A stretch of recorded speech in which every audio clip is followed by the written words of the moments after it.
Hello বন্ধুরা, কেমন আছো? আশা করে ভালো আছো। আবার একটা নতুন ভিডিও নিয়ে চলে এলাম। তা দেখতেই পাচ্ছ যে ডিউলাক্সে এগুলো হচ্ছে তোমার প্রাইমার।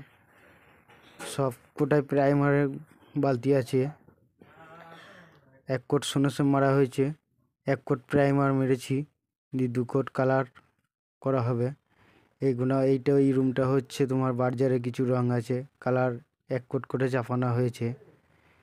এটাকে চাপানো হয়েছে, চেকপুটি এখন করা হয় নাই। পরের রুমটা চেকপুটি করব, সেটাও দেখাবো। সিলিং কমপ্লিট করে ফেলেছি, দেওয়ালেতে বাই কালার আছে, এটা আছে তোমার সব চেকপুটি করা আছে। চেকপুটিটা করেছি, এবার ঘষা মাজা করা হবে। ঘষা মাজা করার পরে প্রাইমার টিচ আপ করা হবে, দিয়ে কালার 1 কোট করে আবার টিচ আপ করা হবে। পুটিগুনা টিচ আপ করার পর ফিনিশিং ধরা হবে। এখন বর্ডারের কালার বাকি আছে। সিলিং কমপ্লিট হয়ে গেছে।